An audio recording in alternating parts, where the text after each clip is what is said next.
thank you everyone for making the time and signing in. We always look forward to these calls. We typically look forward to these calls with a note of outperformance on the quarter. It is unfortunate that on this particular quarter, that is not the case. And if Shane will go on to the fourth slide, I believe. We will note that on the quarter, the top pick portfolio declined by 11% against the TSX small cap, a decline of 2.5%, and the TSX just eking out a gain of 0.2%. As you know, a reversal of past quarters where we saw small caps outperform the broader index, both the US and in Canada. We see these small caps underperforming for the third quarter in Canada and in the US. And against that, we underperformed by virtue of our mix. And I will take responsibility for that in that two of my submissions were culprits on this. But before we dive into that, we'll move to the next slide where we talk to our cumulative performance. You know, we continue to point out that year to date, the portfolio is ahead by 24.7%, as you can see on the screen. If you can take it back further for the last 12 months, the gain there is 74%. And then we give you the more relevant, shall we say, the 3-year and the 5-year performance numbers. So we continue to be very pleased with our performance. As we always say, it is a high beta portfolio. We tend to focus on situations where we see specific catalysts. They tend to gravitate towards growth situations that are more often founder-led than not. The portfolio returns have been very much enhanced by virtue of takeouts from within past portfolios. So with that macro, we'll just do a very quick in terms of the Q3 attribution. So we'll advance to that slide. And as I professed, the culprits, two of the culprits would be CloudMD with a decline of 32% on the quarter, and Skylight Health with a decline of 39% on the quarter. I would like to say that those declines are largely correlated with a sector retrenchment, which has been led by Teladoc in the US. Recognizing that sector sentiment takes time to change, you will find that we have gone with one name from telehealth within the Q4 portfolio, and with that one name being CloudMD, which we will dive into. In terms of the fourth quarter picks, you will see that we have 4 new names. We are pleased to add a second real estate name in terms of BSR, where David has submitted that name. Like the name and like that it adds a bit more of a defensive characteristic to the portfolio, which is perhaps not a bad thing at this point. So before you will see, I believe it's 14 names within that portfolio. So a fair bit of stability there with 10 returning names. Now diving into the meat of it. The first one would be CloudMD, which did hurt the portfolio performance on this last quarter. We are sticking with this name where we recognize specific catalysts and where we see compelling value. Our view here is that the market doesn't really appreciate either the scale or the mix of the business. And you will see specific evidence of both with the third quarter as it comes out. In that with the third quarter, it is no longer a $15 million revenue run rate on a quarterly basis, but rather a 36 million revenues on the quarter, supporting 140 on an annualized basis. From within that 140, roughly 70 million will be from the EHS, or otherwise known as Enterprise Health Services. It is an area where we are particularly bullish and where we like the stickiness of the clients in that contracts are typically 3 years plus. It's interesting in that the strength of the enterprise health or the private pay enterprise healthcare services, that's a reflection of the broken public healthcare system. And it's the brokenness of that system that leads to inefficiencies, where employees are being hurt by elongated disability and absenteeism, being hurt by employees going to public health care, having to wait for extended periods, going to the wrong place, having to be redirected once again. I'm just going to let somebody in here. The advantage of enterprise health is you will call in, you will be triaged and directed to a healthcare provider. So you're going to the right place on a timely basis, so you save that time. They will also put you on a path that gets you back to work much more quickly and in a better position. So employers are seeing very short, i.e. less than 12-month paybacks against these services. Employees, in turn, are also seeing significant value associated with the better care that they're able to afford themselves of by virtue of these employer programs. This is directly half of the business now for CloudMD.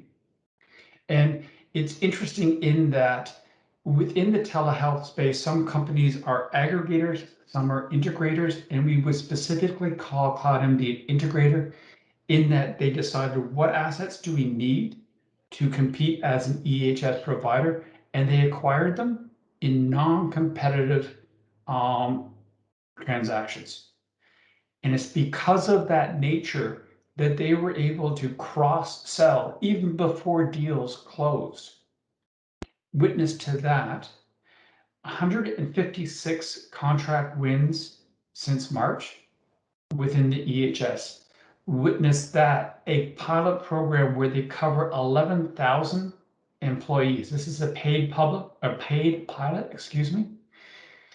We are confident, the company is confident that the trial, which ends with October, will be successful and it will be deployed across the full employee base, which one would assume would be at least 5 times that 11,000. A, it's significant in its own right, and B, it's a marquee calling card, which will lead to further wins. And here's where the EHS isn't removed from the other services, in that when you call into your navigator for assistance, they can direct you to the healthcare provider that is most relevant and part of the clinic practice of CloudMD. So it's a nice complementary circle where they own the customer. It's very unlike Teledoc, where Teledoc is one and done, walk by traffic. 3-year contracts where they own you. So they're not always looking to replace. So we see evidence or catalysts with the fourth quarter. We remain very bullish. And in terms of the valuation discount, we would say egregious. We would also say that it's at points where fundamental value buyers will take a look. 1.8 times next year revenues, 5.1 times operating profits. So we remain resolute on this name. And I'll just turn on. In the package, you'll see that we give you the comps table, and clearly CloudMD jumps out. Then we'll turn to Converge, which is a long-standing member of the portfolio, has been a huge contributor. And with each quarter, we ask ourselves, should we stick with it? And with each quarter, we say yes. This is one of the best business plans that I've seen in terms of growth through acquisition on top of organic growth. As we're all going digital, doing virtual, IT services is a growth aspect of the business. And in terms of their ability to acquire, they have a very simple rule book.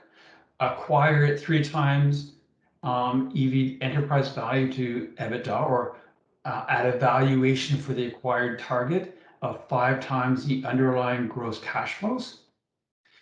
Synergies immediately bring that down, or bring it down to 3 over the first year.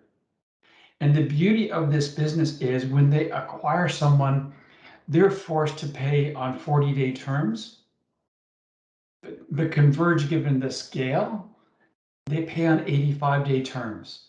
So they're able to free up capital that in many cases may represent 25% of the purchase price. Specific to Converge, we see acquisitions in Europe and North America in the fourth quarter. We look for a first half listing in Europe on the LSE, and at 10.9 times next year EBITDA. There is a significant discount where in Europe, the median would be 14.4, where financial performance trails that have Converged. For those looking for a Canadian peer, we would submit Softchoice. Softchoice was an IPO this year, currently traded at roughly 17, 18 times enterprise value against the gross cash flows. Converge has put together a better organic track record. Converge has an exceptional track record on acquisitions. Softchoice is an organic story where the organic growth is lesser than that of Converge. And then with that, we'll move to the third name, which is Quizzive. It too has been here for a while. If there's across the 3 names, if there's one that could most easily double, I would say it's Quizzive. And the next 12 months will be catalyst rich with respect to they plan to go commercial with what was a skunk project or a hidden project in their ledger pay, which is, to put it simply, a next generation payment platform system. It is cloud-based. It gives much greater data and interface information. That platform has the ability to shake up what would be a huge industry. But moreover, that platform has the ability to make acquisitions very accretive. And you will see the company go out and buy what's called an ISO. An ISO is an independent sales organization. And these are sales organizations that go out to the merchants and say, we will take care of your payment processing. They then go to a third party who does the actual payment processing. Well, Quizzive will buy these companies, say at 10 times gross cash flow, migrate the traffic onto their own platform, and all of a sudden it's not 10 times EBITDA, but 6 times EBITDA. So for us, we see the company with a long pathway of accretive acquisitions of those independent sales organizations that will literally redefine what the company is and drive the shares with it. Cool. I think with that, that was the third company, and I'm very pleased to hand it over to Amer. Amer, over to you. Thanks, Rob, and hi, everybody. I've nominated the same 2 topics as last quarter. You'll notice a common theme between both names. They're both high quality in that they're profitable. They've got healthy margins and growing margins. So they are pretty resilient during the market shift we are seeing away from earlier stage names with no earnings. So the first one is Ready Shred, ticker is KUT. We've got a $1.25 target. I think a lot of you have heard me speak to the name before. For those who are new to the stock, as the name implies, it's a shredding business. So these guys who come to our office and take the bins and shred the papers. It's extremely high margin. Surprisingly, it has a lot of recurring revenues. A lot of these contracts they have with people like us are, like monthly, quarterly, bi-weekly service, and we don't often change it because it's actually quite cheap. And where the opportunity is for Ready Shreds is it trades like 20 or 30% below its pre-COVID highs. So I'm looking at this stock and scratching my head. This is a 100% US exposed name. All of its business is actually in the US. So they're actually busy and operating at near full capacity. So you would have expected the stock to have recovered to pre-COVID levels, but it hasn't. We feel it's a total disconnect because it's microcap territory. Not a lot of people do pay attention to the stock, and it tends to be reactive and performs much more aggressively after 2 or 3 quarters of good results, and we're starting to see that. Now, if you compare Ready Shreds today versus pre-COVID, a couple of things have happened. Number one, the company completed a couple of tuck-ins, so sales are higher. Number two, the company is much, much leaner, so the costs are lower. Then if I could give you some numbers to illustrate, pre-COVID, this company was running at $20 million in run rate sales. Today, they're running at $35 million in run rate sales. Then if you look at EBITDA, pre-COVID, they're running at $5 million in EBITDA. Today, we're at $8 million in run rate EBITDA, right? That's 60% higher. So not only is the stock lower, again, 20 or 30% below pre-COVID levels, but the P&L is much, much stronger. So it's extremely cheap.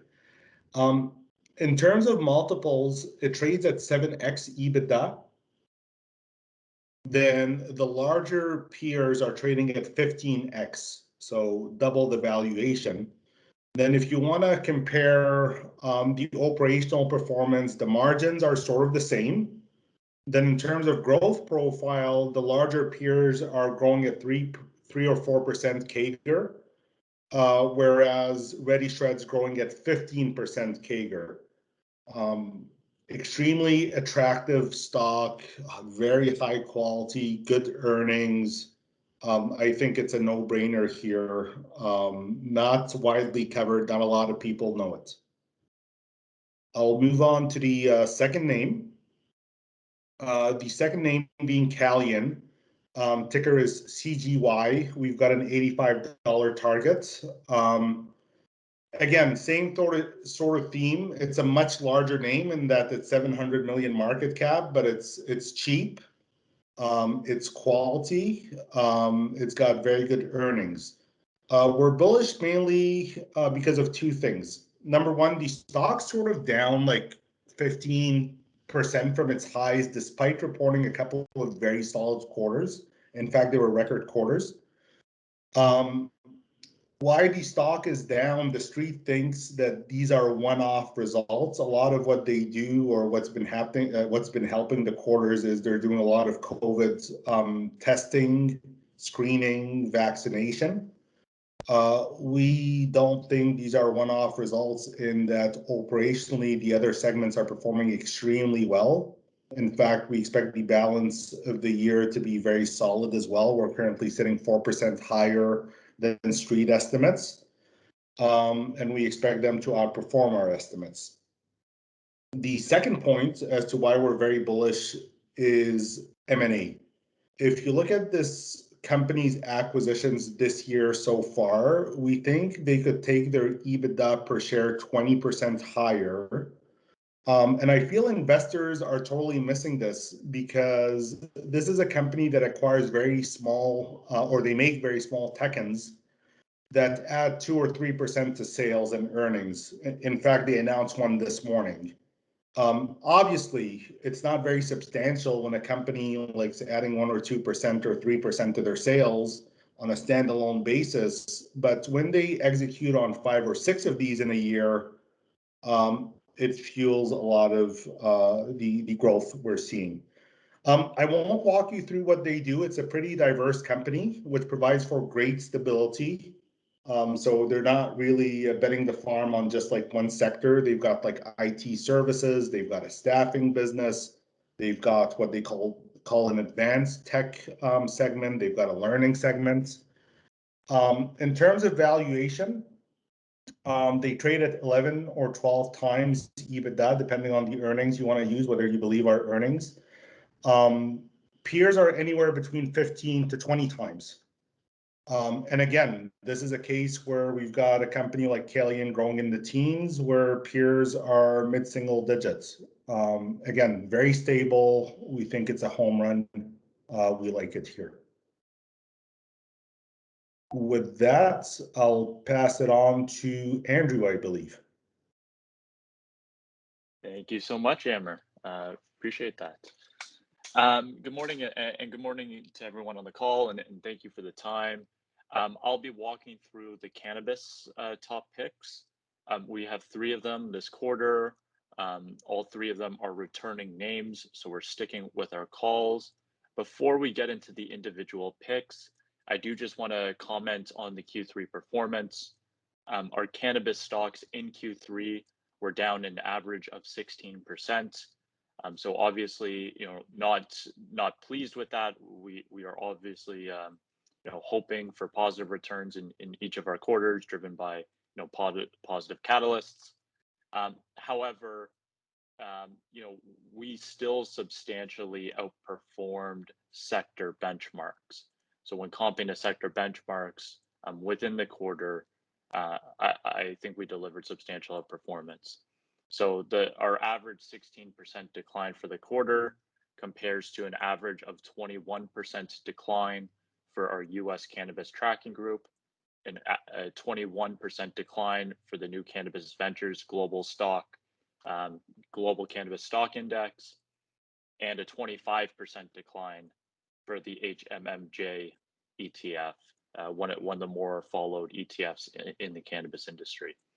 And so, our top picks within the quarter had 5 to 10% of relative outperformance, compared to sector benchmarks, despite the declines. And I would also point to our trailing 12-month returns on cannabis being 170.5%, compared to the global cannabis stock index at 64%, and the HMMJ ETF down 55%. So massive outperformance still over the TTM basis on a trailing 12-month basis, and our cannabis picks having outperformed in every single quarter that we have had since we have reinstated coverage. So continue to be pleased on a relative basis, although obviously not happy with the average 16% decline in Q3. Moving on to our Q4 top picks, we will start with Verano Holdings. This is a massive company firing on all cylinders. It is doing exceptionally well in its key markets. We think that the upside here is highlighted by adult use sales, which will soon start in New Jersey. That is expected to begin before or by February 2022, so within the upcoming months. We've also seen Arizona complete the transition to adult use sales, which will be a growth driver for the business. We are seeing unrelenting medical patient demand in Florida, and very strong growth coming out of that very sizable medical market. And the company continues to perform very well in its base and core businesses in Illinois and Maryland, and has moved aggressively into Pennsylvania, also an exceptionally strong performing medical markets. So really across the portfolio, we are seeing good fundamental performance. Demand tailwinds continue to be in place, and Verano is investing in improving its capacity on the supply side to be able to meet that increasing demand. We are encouraged by the company's M&A strategy, where they have picked up some of the best performing assets in some of the best markets. So, supporting our view that this is a quality operator with high quality assets. And it is typically doing that at single digits of forward EBITDA, which is very accretive, we believe, to the company's long-term outlook. So when we look at the quarter, Verano shares were down 29%. The company had experienced liquidity impact as shares came unlocked midway through August. The company, in the 1 week period before and the 1 week period after that liquidity unlock, was down 20% over that 2 week period. So that explains substantially all of the share price declines experienced within the third quarter. Obviously, that bit a little bit harder than we were anticipating. We believe the worst of the liquidity issues are now behind the company, and the focus will be returning back to the fundamental catalysts occurring within the business. In Q4, we look for new M&A.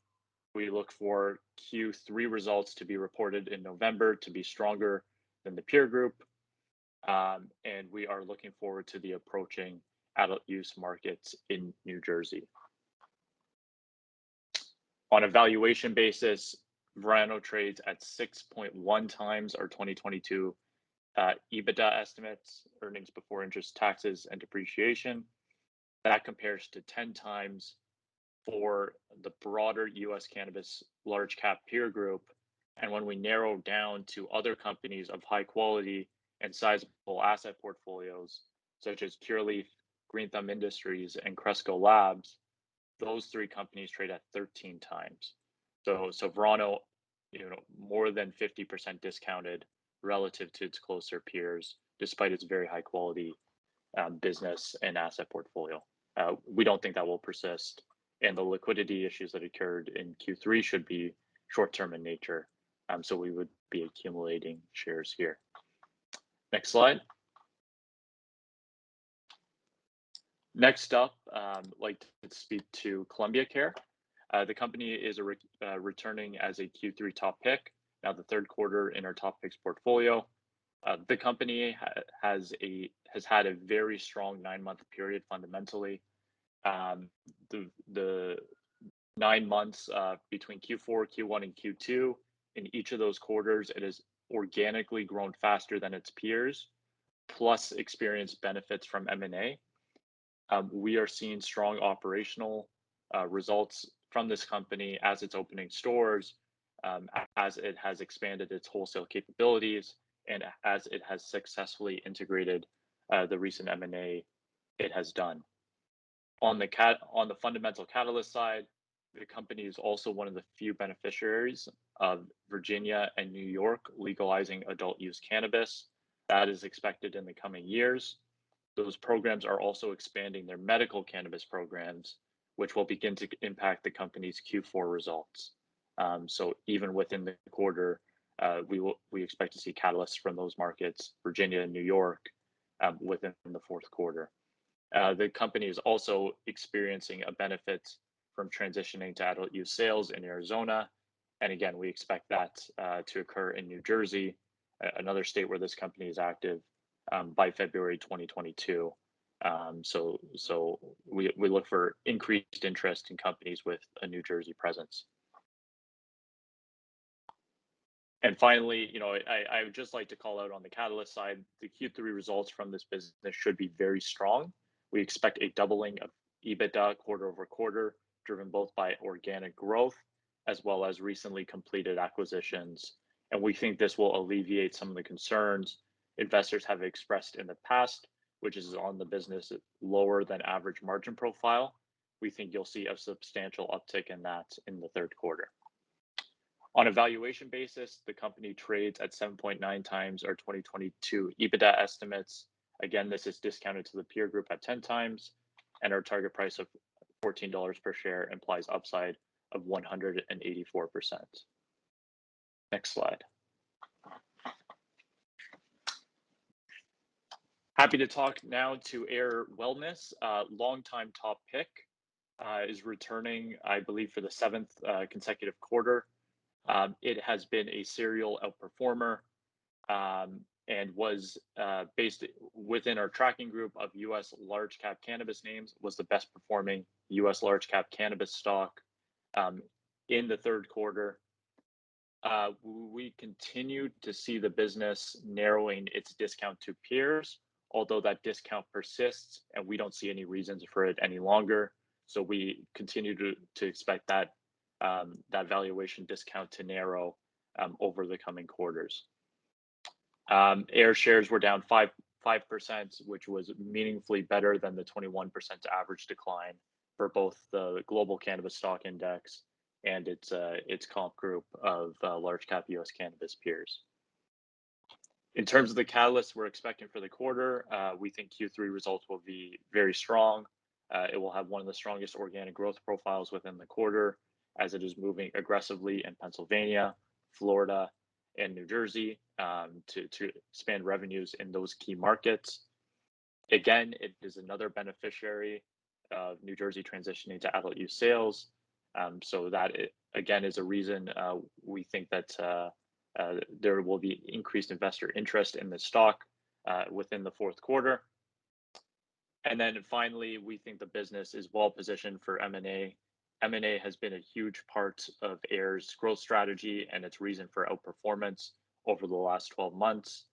The company has had an exceptionally strong record of M&A and adding to shareholder value. The company recently raised $50 million from an accelerated exercise of its warrants, which will give it further capacity for M&A in the fourth quarter of this year.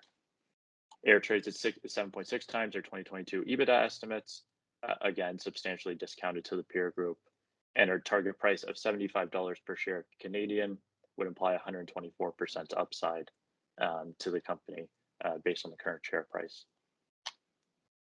With that, I believe I will be turning the call over to Stefan to walk through the healthcare names. So over to you, Stefan. Thank you so much, Andrew. And I must say, I'm happy that Andrew hasn't had dramatic outperformance this quarter and making us all look bad like he has since I've joined the firm over several quarters. So it's nice to follow him without having to apologize for just doing all right. So with that, I'm actually going to also stick with my names from last quarter, which are Quipt Home Medical and Diagnose. The reason is we think both names have attractive valuations and upside from potential catalysts in the next few months. I'll start with Quipt. It has a 1060 target price and about 40% upside. For those of you who don't know the company, they're a US-based distributor of durable medical equipment for at-home care of patients with respiratory problems. So think of things like ventilators for people with emphysema or CPAP machines for people with sleep apnea. We like the business because of three major drivers. The first is strong demographic tailwinds from the aging population that drives organic growth in the mid to high single digits every year, sort of as far as the eye can see on an organic basis. The second is that the company is in what we call an M&A sweet spot due to the industry structure. Basically, it's a very fragmented industry with about 6,000 smaller mom and pop players around the country. There's about a dozen scaled regional players like Quipt, sort of in the middle group, and that provides a really rich pool of M&A candidates for the company to very accretively grow inorganically. And then finally, there's a handful of large national players that over time are potential acquirers of companies like Quipt. So there's a potential upside a catalyst from a takeout for a name like Quipt. And at the same time, I think it also provides some valuation downside protection if the stock ever gets a little too cheap. One of the bigger players will likely step in and buy them out. And finally, as you heard from Rob, there's an ongoing shift to at-home care, which is clearly a secular trend. You know, it was obviously accelerated by COVID, but it's certainly going to last beyond the pandemic because patients prefer it. But more important than patients is that the payers, the insurance companies, prefer it as well because it provides cost savings to them. Since it's much cheaper to care for someone at home than in a hospital or a nursing care center. So the key catalyst for the company are potential M&A, accretive M&A deals that they could do to lead us to increase our estimates. Indeed, they actually did a very nice little tuck-in deal yesterday at below 4 times EBITDA post-integration. So very, very nice deal, and we expect them to do more of those going forward. The second is that the company's recently listed on the NASDAQ, which we think is going to improve its visibility and broaden its potential investor base. And then finally, we just think it's an inexpensive company relative to peers. The company trades at about 7 times next year's EV/EBITDA versus peers at around 10 times. So we think there's a nice upside opportunity in the stock. So moving on to Diagnose, which we have a $1.55 price target and about 200% upside from here. Diagnose is an artificial intelligence company with a platform to diagnose diabetic retinopathy. Diabetic retinopathy is a leading cause of blindness in adults. It occurs when unhealthy blood sugar levels in diabetics cause blood vessels to grow on the retina in the back of the eye, and that leads to vision loss. So this is an asymptomatic process. Diabetics don't feel this happening, and the only way to identify the problem is by taking a picture of the retina using a special camera that's used by eye doctors and grading the severity of the retinopathy. Diagnose has developed an AI system that does this extremely well and efficiently. And they have a model that is highly scalable, and it's a software as a service approach where they charge about $5 to $10 per diagnosis. So this is a win-win for eye clinics that charge about $30 or $50 for this type of test, since that allows them to see more patients and allows doctors to be more efficient and focus more on more valuable procedures. So there are about 450 million diabetics in the world, and they're all supposed to have a retinal exam once a year. So this is a multi-billion-dollar market opportunity for the company.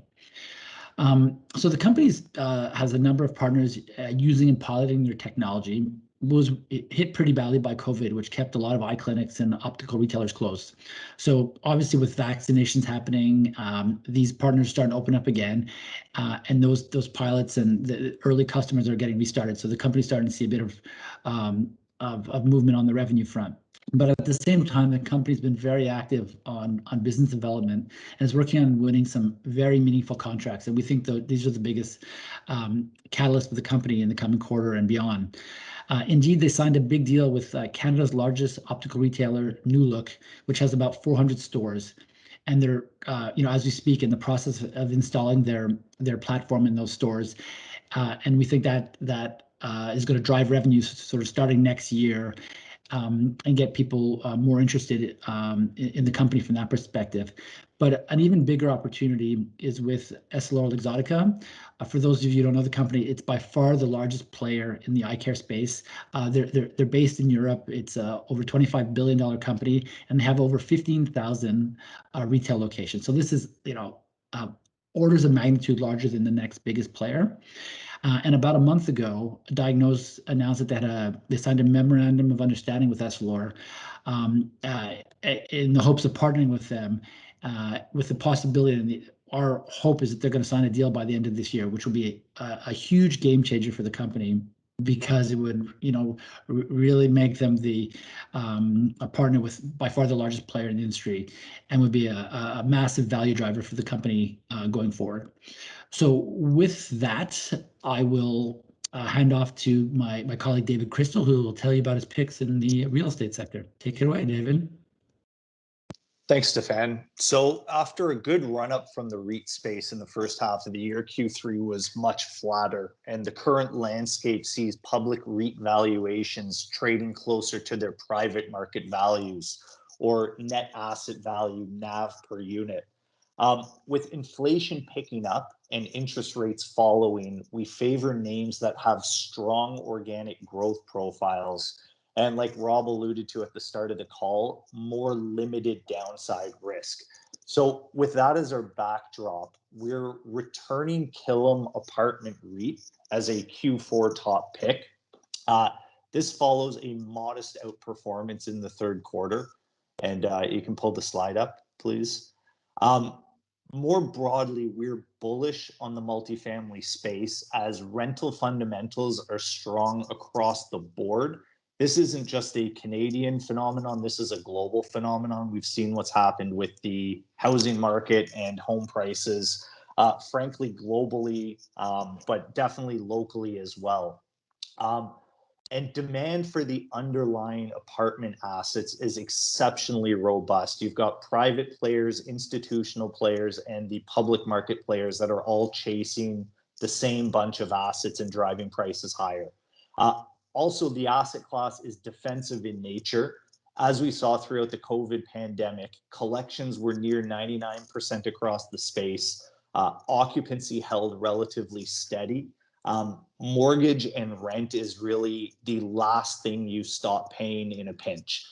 There's plenty of other places to cut, and we really saw that evidence throughout the pandemic. So among the Canadian multifamily REITs, we like Killam for several reasons.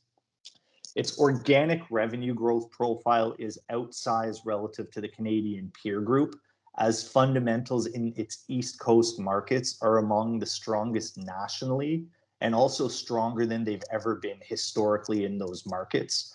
And important to note, its exposure to rent-controlled markets is limited relative to its peers, so it can pass those rent increases on more rapidly. Second, we expect that the discount between secondary market assets and primary market assets will narrow, resulting in a higher NAV growth for Killam's portfolio. And finally, among the Canadian REITs, it's the one with a significant development pipeline and track record, as well as a value-add portfolio investment approach that should drive incremental NAV per unit of growth of 2 to 4% annually, above and beyond just the organic growth that will naturally occur as revenue increases. Shifting to our next pick, this quarter we're adding a second real estate name to the top pick portfolio. That's BSR REIT, HOM.U or .UN on the TSX. It trades in both a Canadian and a US dollar ticker. We'll be referencing the US ticker, and we've got a $20 US price target. So it's a Canadian listed apartment REIT with a US portfolio of newer generation garden style apartment properties. 90% of the REIT's income comes from three major Texas markets: Dallas-Fort Worth, Austin, and Houston. Our thesis on the stock is simple. The US apartment market is on fire.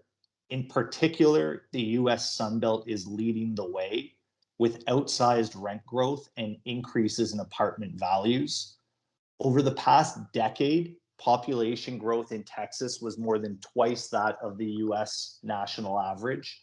The state boasts a business-friendly environment, along with no state-level income tax, and continues to attract major corporate headquarters, expansions, and investment, as well as projected to continue to deliver outsized population growth over the next 2 decades.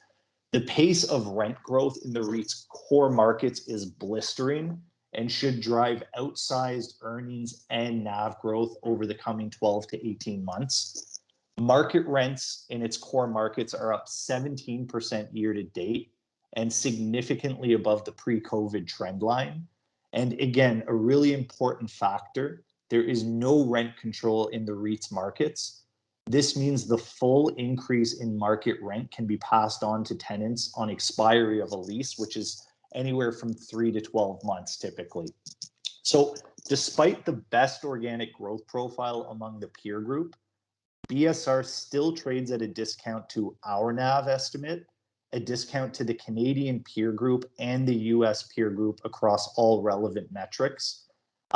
And we just flagged that it's a great hedge in our view against inflation, owing to the short-term nature of its leases, the fixed rate long-term debt, the average debt is 6.1 year term, and the ability, as we referenced, to rapidly market its entire portfolio to the market. So I'll leave it there and pass it on to Ryan and Gabe. Great, thanks, Dave. So returning name to start off for me, if we could advance a slide. Name you're familiar with. It's been kind of a stalwart on our top pick in the mining sector for a while. Osino, we've got a spec buy 220 target. It's hovering around $1.05, $1.10. So about a 110% return implied by our target. So we've talked about the story a few times. Like I've said, it's been a long time top pick. Why we like it, the right team. This is the same, excuse me, same team that sold the nearby Otjikoto mine to B2 Gold, which is a senior to high mid-tier producer back in 2011, and that mine has since gone on to be one of their kind of star performers for them over the years. So they have that history. They have that relationship with the B2 management. And again, they're only about 100 kilometers away. So this is very much kind of a rinse and repeat type model with Osino. So then the right rocks, again, it's the same kind of shear hosted orogenic deposit that Otjikoto was. So really, again, rinse and repeat. They've done the same type of work and used the expertise that they developed at Otjikoto, applied it here at the Twin Hills, and came out with a quite a sizable maiden resource earlier this year. Just a touch under 2 million ounces at a gram. So not a flashy high grade type of deposit, but a very consistent, well mineralized deposit, easy mining, easy processing in a relatively low cost jurisdiction, and importantly, a mining jurisdiction where you can permit things on a timely basis. When B2 bought Otjikoto, the permitting process there was about 15 months, which is, that you don't get much quicker than that for a mining permit. So that process is very much largely unchanged to this day. So, Osino's got that permitting ball rolling now, and expect a similar kind of timeline going forward for Twin Hills. So it's currently at the PEA stage. They're doing some optimization work right now, and we'll get an updated PEA at the beginning of next year, Q1. And that's going to include a number of optimizations on the mining side and the metallurgy side. But the key things are a higher throughput rate. So they're going to try and get that production level up from 100,000 ounces a year to about 150,000 ounces a year. So that just opens it up to a greater audience of potential buyer. It would move the needle for more producers out there at 150,000 ounces a year. And then it'll be based on a larger resource, as they've been continuing to drill since releasing the PEA.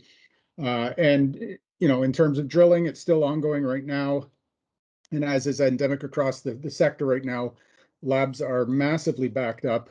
And so we still have 8,000 meters worth of drilling results to come out. Importantly, for the quarter, as far as the top pick, we're waiting for some some results rather, from the Twin Hills West discovery. So this is about a kilometer away from the existing resource, a new area. Have had a handful of holes out of there, and similar to Twin Hills, nice long, well mineralized intervals.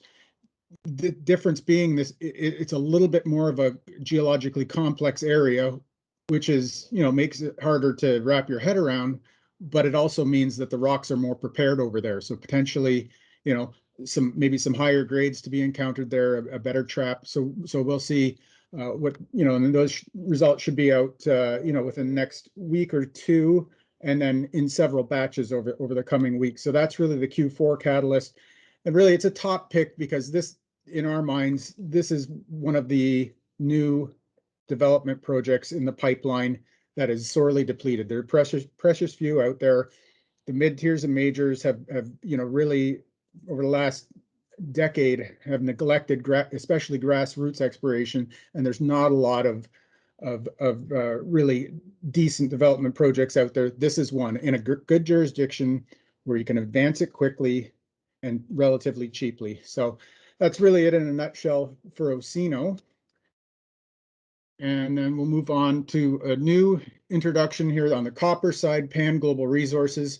So this early exploration company in Spain, a new copper tin discovery in the Iberian Pyrite Belt. And this is where you want to be for these deposits. This is the type location for VMS deposits. It sounds cliche, but this is one of the terrains every geology student learns about in university. So you're in the right neighborhood. They're sandwiched by 4 mines and large deposits, literally bookending their land package. So well financed. They've got about 17 million bucks right now, and they're just continuing to drill. The main target right now is the La Romana target, and this is on the Escacina project. And they're north of 80 holes into the target now, and they haven't missed yet. I've not really ever been involved in a story that's performed like this on the drilling front. They've tested this target, a big gravity anomaly. They've tested along 1 kilometer of strike. So they've drilled fences of holes along a 1 kilometer length, and they haven't missed yet. And they've still got another kilometer worth of prospective land to go. And it's not, a lot of stories you'll see these glowing anomalies in the corporate presentations, and they will or will not turn into actual deposits. These are the gravity anomalies. This is how mines are found in this terrain. You essentially have a big slug of very dense metal sitting in very much less dense volcanic rocks, and they just glow. And you go in there, drill it, and you either hit it or you kill it and you move on to the next. But this is how these things are found. So it's not kind of blue sky, cross your fingers kind of potential. This is real potential. And La Romana, where they've been focused so far, is just one of 7 of these anomalies that they have. So the other kind of big prospective anomalies are on the neighboring El Andalus project, and it's immediately next door. They're just waiting for the permit to get in there, the exploration permit to get in there. They've gone through the public consultation and public comment period. No comments. Nobody's against it. This, again, we're in mining country. They've been mining here literally back to Roman era times. There's actually some Roman era mines on the Escacina project, and obviously back then they weren't mining 0.5% copper. They were mining native copper right in front of their nose. So they're actually drilling over into that direction as we speak. So a good, excuse me, good sign that things continue over that way. So that's really the upside. We have immediate upside at La Romana, the main target that they've focused on now. You could argue right now, based on what they've drilled, they've probably got 20 million tons of, say, 1% copper equivalent, essentially starting from surface. So you get in there, start digging, and you're mining. And then, as I mentioned, the other anomalies next door on El Andalus. So, and those aren't just anomalies. One of the anomalies was actually tested back in the mid 80s by Exxon Minerals and returned 9.5 meters of 1.4% copper.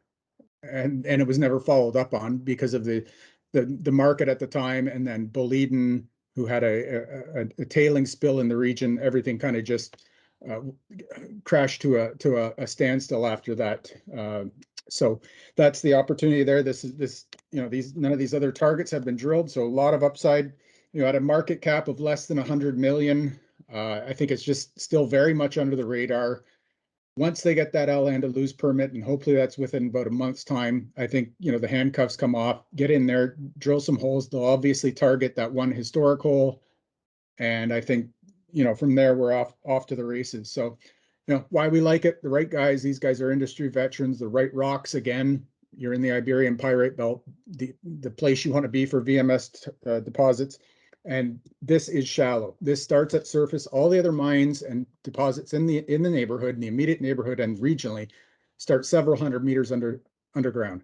This is right at surface. You get in, you start digging, you're going. It's cheaper.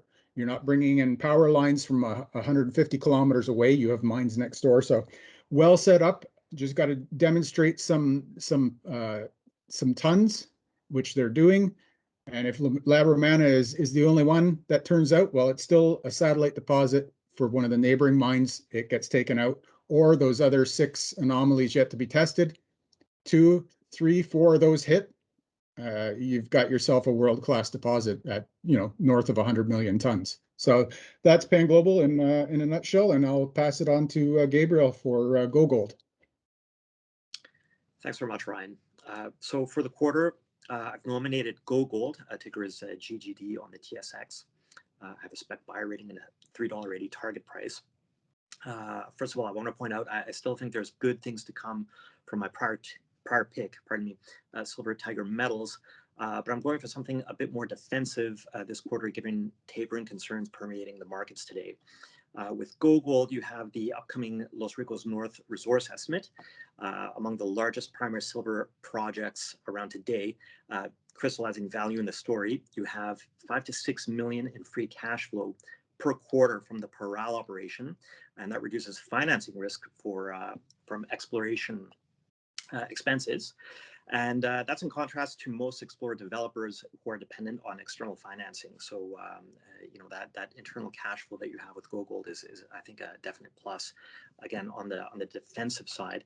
But you're not giving up discovery and exploration upside here. The initial Los Ricos North resource will be around 125 million ounces of silver equivalent, but you have further upside potential with the upcoming 10-rig, 100,000-meter infill and exploration program that the company will be testing. Really, between the Los Ricos North and Los Ricos South projects, I see the story becoming a silver developer bellwether in league with companies like Mag Silver and Silvercrest. And at an 820 million market cap, it's still smaller than Silvercrest at 1.3 billion. But with time, this will become a bigger company than Silvercrest, in my opinion. There's just a lot of opportunity, lots of potential here. In terms of valuation, the story trades at a pro forma $1.80 per ounce in the ground, and that's including my fully loaded 185 million ounce estimate for Los Ricos North, and that's also including Los Ricos South, which is 84 million ounces and about 30 million ounces in reserve at Parral.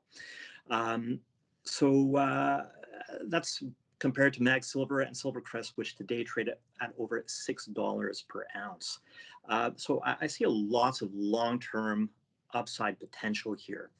Really, this is, I think, one of the best primary silver projects out there. And when I say primary silver, we're talking mainly silver, some gold, and nothing really much in the way of lead and zinc. So I mean, typically, with a lot of projects, a lot of big projects in particular, you see silver really being produced out of lead and zinc concentrates, but this is all epithermal gold and silver. So very much more a pure play on the silver and gold sector. Finally, just a word on macro. We've had lots of noise around inflation, potentially even stagflation, and there's talk around tapering, which also might weigh against the precious metals as yields rise. But ultimately, with tapering, you're getting a renormalization of risk in the marketplace, and so I see potential for a lot of the money that's been holed up in really risk-free instruments like treasuries and bonds, starting to flow out and starting to go to risk assets in a way that's something similar to what we saw in 2016, the last time that the Federal Reserve started a tightening cycle. You actually saw the price of gold strengthen as rates were starting to creep up. So I think there's potential for that to happen, except this time around, we've got this backdrop of increasing inflation. And so I think that that's going to be something that will ultimately come out to be positive for gold and the precious metals sector. Really, I'll leave it at that. Just maybe in terms of catalysts, like I said, you've got 100,000 meters of drilling, really one of the largest programs, exploration programs out there for a silver project. You've got this defensive cash flow that reduces that financing risk, and really lots of upside here. So that's why I really like GoGold for the quarter. And I'll turn it back over to Rob for questions. We're adding Green Impact Partners to our top picks portfolio this quarter. We have a spec buy rating on the company, $16 price target. It's implying about 119% upside to the last price at $7.30. So the inclusion of Green Impact, it's because this is the cheapest name in the RNG biofuel space. The current valuation of the company is already supported by just its existing operations and one RNG project that's currently under construction that's set to come online next year. Despite that, we believe the real value in the company is within the about $1 billion project pipeline It has identified and intends to move ahead to development over the coming 2 to 3 years. We do see a number of near-term catalysts that should provide some confidence in the company's ability to successfully develop these projects, as well as some potential announcements around government grants or funding that would bolster the project economics. All this, I believe, should warrant a re-rate on the stock and get it moving in line with its peer group. To give a brief overview of the company, this is a $150 million market cap company, recently went public via RTO early summer, operates in the renewable natural gas biofuel space. They currently have a cash flow generating water management business. We forecast that to bring in about 16 million of EBITDA next year. This will ultimately underpin these clean energy projects in that billion-dollar pipeline. Most of these projects are typified by having the input and the offtake contracted. So this allows them to finance them with 60 to 70% debt at the project level, being non-recourse debt. Company also has about $40 million of cash on hand. That's going towards its first project that's currently under construction in Colorado to reach commissioning next year. So to circle back to the catalysts, we ultimately believe this should get more eyes on the name and de-risk these projects. We're expecting increased news flow around this Colorado project through the balance of the year as it hits some construction milestones. Again, one of the biggest questions around the company is its ability to execute in some of these projects as they've laid out. We would believe this should alleviate a lot of these concerns just as they're hitting milestones, getting things done on schedule as they began marketing with in the early summer. Again, other announcements on this first project would be finalizing an offtake agreement, which it's all but done. It's just awaiting some final data on the facility engineering side. We're also expecting, as a near-term catalyst, the company to reach FID on these other projects in the project pipeline. This will increase the line of sight and the timelines and when they can get to cash flow on some of these. A number of these projects have been detailed, but until they reach FID, they aren't set in stone. So it adds a bit to the risk on when these will begin generating cash flow. And just to give a point of reference, this Colorado project, the first one that's currently under construction, that represents less than 10% of that billion-dollar project pipeline. And we also see about $5 a share value on that project alone. The company has also submitted some applications to access some federal, provincial clean energy grants.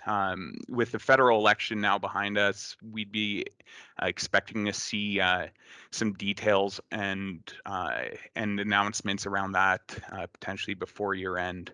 So the bottom line on why we like this name, it trades well below its peers at 3.1 times 2023 EBITDA. That compares to its peer group at over 10 times. They're also looking to develop these small sub-$100 million projects in North America. That's important because these are generally too small for larger entities like the renewable IPPs to look at, but they can be built at attractive multiples that are able to fetch a re-rate once they reach commissioning. Really, the biggest hang on the name has just been some uncertainty around timelines on some of these projects. So we really see these upcoming news events as being material de-risking events, and we would expect to see the stock to begin trading in line with its peer group. So I'll leave it at that and hand it over to Rob. Sure. Thank you, Mike. Thank you, everyone. And I would encourage people to jump forth with questions or continue to send them my way. With that, I might just jump in with a question to get things started. It will sound like an advertisement first, but there is a question within it. And that would go out to David. What David didn't say on the call and wouldn't say on the call is he has simply nailed it on BSR in terms of calling for the leverage to rate increases and in terms of being the first on the street to move targets with those rate increases. David, could you talk to where you see the sustainability of those rate increases, where you see your peers catching up to you on your NAV growth. Yeah, I like the infomercial, Rob, but it's unfortunate that this wasn't included in the third quarter. I put out an upgrade in mid-July, and that's when we got really bullish on the name. The rent increases, so COVID really flatlined rent in 2020, and for the first quarter of 2021. And really, that 17% year-to-date rent increase has almost entirely been over the last 6 months. So this is it's unprecedented. In 30 years of rental data, we have never seen rents growing as quickly nationally as we're seeing today. Texas has historically been subject to significant supply pressure to keep rents in check. And that's where the inflationary hedge or inflationary theme comes in. Throughout 2020, obviously, because of COVID, there was far less construction, far less permitting. And in the early stages of 2021, we had significant cost pressure. So increased cost of lumber meant that the ability to build new supply in Texas that had typically kept a lid on rents was no longer keeping that lid on rents. I'm proactive in that when I see monthly rent data come out, if it justifies a mid-quarter upgrade, I push it through. And I did the same in July as I did with this top pick inclusion. And what we saw in mid-August when the REIT reported was the rest of the street followed suit. So this isn't a non-consensus call. There are 10 buys on the name, 1 hold. All of the street is bullish. What the rest of the street is doing is they're just waiting for a quarterly verification of what we're seeing on a monthly basis. So my numbers do not include any further rent growth from where we ended September. If there is additional rent growth, NAV will go higher. My NAV right now leads the street, but I would expect that when they report results in the second week of November, the rest of the street will follow suit, and it will look like a lot more of a consensus call versus a kind of leading call that it is today. Cool. Thank you. Stephen, you noted Slr and how that could be a game changer. But you look at the share price and the share price didn't move. Is that a case of the market working for a waiting for a definitive, or what is your take there? Yeah, I mean, they're waiting for a definitive agreement. What actually happened is because of the relative size of the two companies. I mean, Diagnos is extremely small, and Slr is like I said, it's a multi $20+ billion company. It trades in Europe. Diagnos had to disclose the MOU, which is, it's an agreement to try and get an agreement together, but it doesn't mean that it's definitive. But just because, so their legal counsel forced them to press release that. What I would say is telling is that Slr allowed them to use their name in the press release. So I think it bodes well that something will get done. But yeah, I think the market is skeptical given just the relative sizes and this sort of type of thing. But like I said, I think it's a very compelling opportunity. This is a technology company that is in serious discussions, and it's with by far the largest player in the space. They've also signed a number of smaller contracts with other optical chains that are extremely small relative to Slr, but doing something with them would be extremely meaningful. And it's I think a wait and see story from the street's perspective. I also say this is a very underfollowed company. I'm the only analyst that covers it on the street, and it's a micro cap that a lot of people are not paying attention to. So I think it's a very interesting opportunity with potential for a very big catalyst in the I would say reasonable near term. Thank you. I might turn to Ryan and Gabriel on the mining side. You know, the theme or the story about the majors dropping down to replace reserves or add reserves. Can you talk to some of the transactions you've seen in the market, what the takeaway might be? Do you have obvious buyers for Osino, Pan Global, or perhaps Go Gold? Yeah, well, I would say the recent M&A we've seen, obviously the Agnico Kirkland Lake, two large producers. You know, so I would expect that for it to trickle down into the kind of the development stage projects being taken out might take a little while as as the big guys kind of consolidate and the mid tiers, excuse me, consolidate. But that still doesn't solve the issue of development projects and the lack thereof. I think the one thing to note with the Kirkland Lake and Agnico, you know, staying close to home in stable jurisdictions. I mean, Canada, obviously, Finland, Mexico, and Australia. So some pretty stable jurisdictions. So I would point to Namibia. You know, yes, it's Africa. That's scary, but it's, you know, Namibia is really considered Africa light in regards to Osino. African country designed by the Germans. Don't see a lot of nasty headlines out of Namibia about terrorists, anything like that. Been mining for you know decades, uranium, and now gold is kind of starting to get more headlines there as well. So, you know, I don't expect an immediately flood of M&A targeting these development projects. Let the majors and mid tiers kind of sort themselves out. And then go from there. I mean, we have seen, you know, several months ago now, Roxgold and Fortuna, kind of a different situation there. Roxgold, both a producer and a development stage company with Seguela in Ivory Coast. So I would say, you know, wait for the developers, but it's going to happen because the attention has just not been paid to grassroots discovery for, you know, at least a decade. So in terms of a obvious buyer for Osino would be B2 Gold. They're in the neighborhood. They bought Otjikoto. It's been a star producer for them. You know, Twin Hills, excuse me, I'm losing my voice here. Twin Hills so far a little bit lower grade than Otjikoto was when it got acquired, but the gold price is higher now than it was back then, and tons of exploration upside. The Twin Hills Central and East deposits that make up the existing resource are, you know, span about 1 kilometer and of this host structure, and they've got, you know, 60, 70 kilometers of this structure yet to test. So have some smoke out there on some other targets. I mentioned Twin Hills West discovery that's about 1 kilometer away. That's yet to be fleshed out. Just a handful of holes there, but some good signs.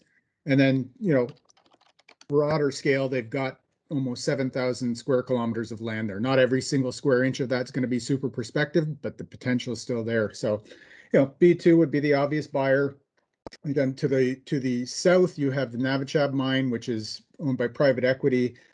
That's been for sale and not for sale back and forth several times for the last few years. Apparently the process is running again. You know, if somebody comes in there, we don't have a lot of detail of what's left there, but if somebody comes in, buys that mine and sees $2 million literally out their front door, kind of makes a nice tuck-in acquisition for, you know, a package deal. And whether or not that's B2 or somebody else, we'll see. I don't hang my hat on that as a catalyst, but I do hang my hat on a catalyst that this is one of the few kind of newer development projects out there that's going to be a mine. It's not just ounces in the ground for ounces in the ground's sake.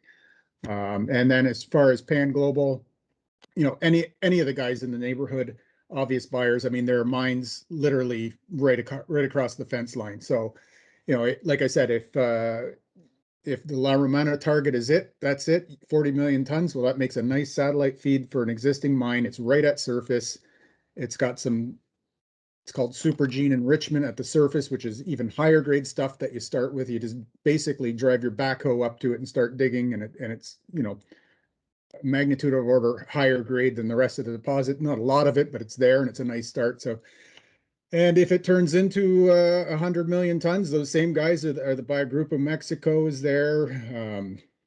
geez, I'm just the names are escaping me off the top of my head, but there, I mean, obviously there's several mines right there that would love to have this stuff.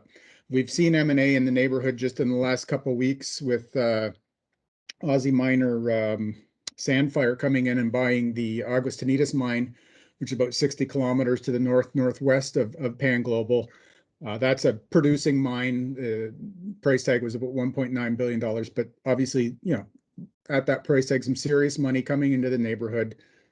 And I think, you know, all the neighbors will be well aware of what Pan Global is doing here. And I think once that Al Andalus exploration permit comes through, I think that really should open the story up here, get some drill holes into those, and then we'll see, you know, how much longer the Pan Global banner remains on the project. With that, I'd throw it over to Gabriel if he has any comments. Yeah, maybe just touch on M&A in the silver space. Silver is obviously a much smaller sector than gold is, so where M&A does happen, it doesn't necessarily happen in big waves the way it might tend to happen in gold. You know, I do tend to view it as being a bit more sort of unsystematic in nature, where you just have a really good standout project that gets bought out, rather than the sector waiting for you know, an M&A wave to happen. You know, having said that, I think Gold still has a lot of work that they would like to do on the project before they really want to think about selling it. But that said, if just given the nature of this project and how big it is, how much bigger it can get, and really, I mean, this is district scale stuff. It's not just a explorer talking about you know, the however thousands of holes that they want to do to show that maybe it is district scale. This is district scale stuff.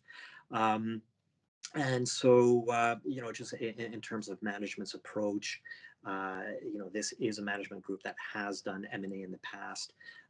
Most recently, the Santa Gertrudis project they sold to Agnico Eagle. So I'm not necessarily saying that Agnico Eagle is going to be interested necessarily in such a large silver, predominantly silver project, but you know, they have had that track record, those relationships in the past.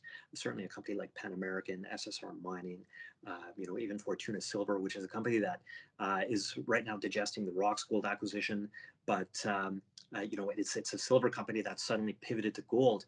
So, you know, what's to say they don't look at a project like this and say, hey, you know, let's get back to our roots, let's get back to doing silver, and you know, like them, you know, maybe even First Majestic is sort of doing that pivot to gold. Maybe they want to come back to silver, and this is a great project. So there is opportunity out there. I think potentially it's still a little bit early for it, but yeah, definitely it can happen. Thank you. And sticking with M&A, Amber, can you talk to the Calian in terms of the cadence of acquisitions and where you see the street starting to recognize the contribution from acquisitions? Sure. I'd say in a given year, Calian will do 4 or 5 acquisitions.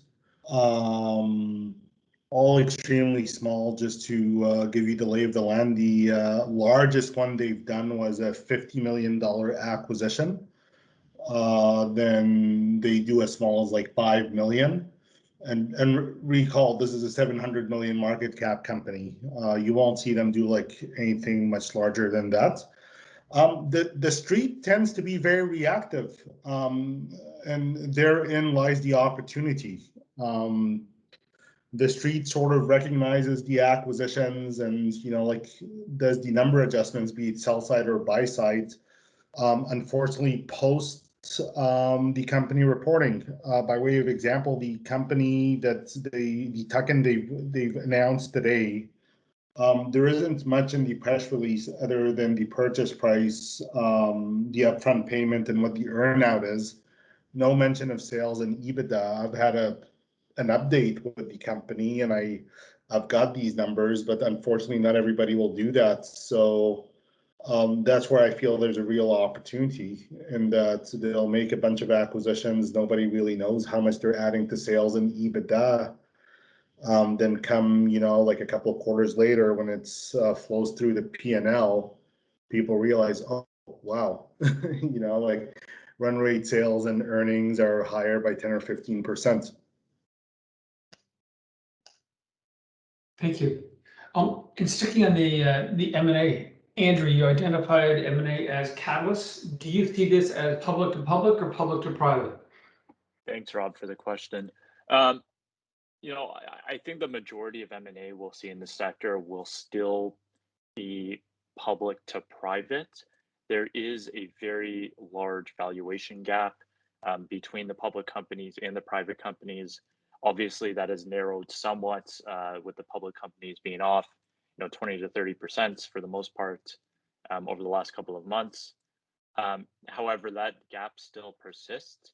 We are seeing public companies acquire private companies at mid-single digits of current year EBITDA. So call that 4 to 7.5 times of this year's EBITDA.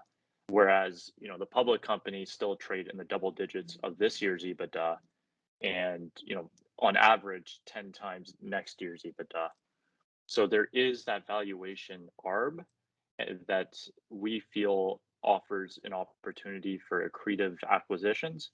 And in addition, when you're acquiring the private companies, they're often smaller, sometimes a little bit more inefficient on the cost side. And there's also an opportunity, if you're a store without, your own production facility, let's say it's Verano, they can offer you their own branded products that plug and play directly into your store. And so there's also a margin opportunity there as well. So we continue to see, the best opportunities being public to private for, all those reasons. That said, there will be public to public transactions. We've seen a couple companies go already this year, including Harvest Health. Gage is in the process of being acquired by TerraSend. I think you will still see companies that have a more limited state footprint be potential targets in the public, in the public company sphere. And I think those will be more infrequent, but it will still be a thematic over the next 12 months.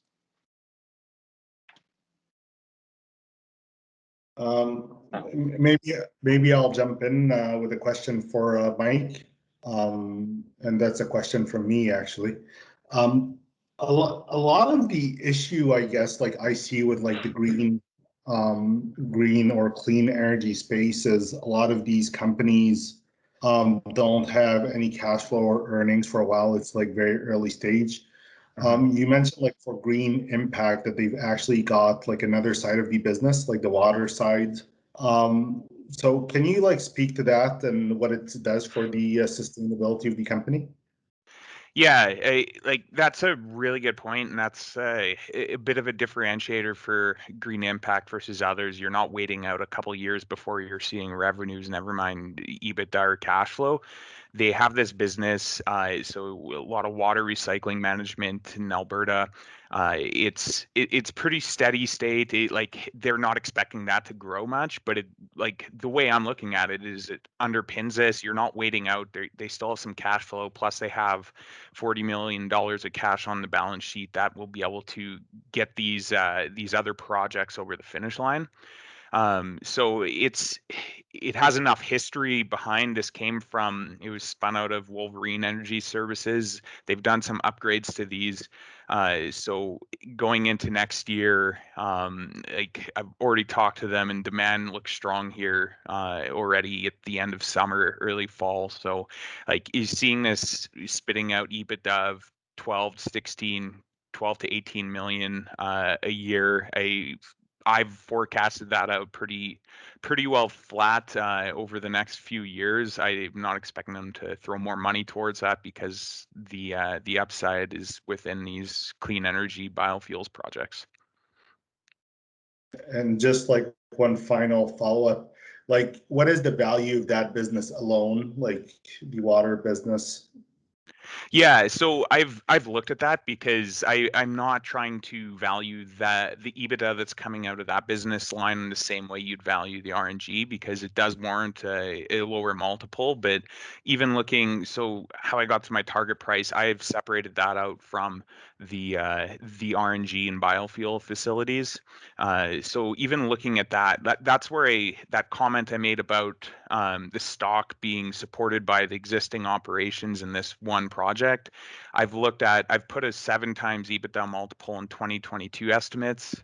I've included overhead in that, and then included the about $5 or the roughly $5 a share from this new RNG facility. So, like, just for reference, the peers in this water management business, guys like Secure, Select Energy Services, they're at about 7.5 times 2022 EBITDA. So I kept it a little conservative on that side, but I did look at that separately to get to my valuation.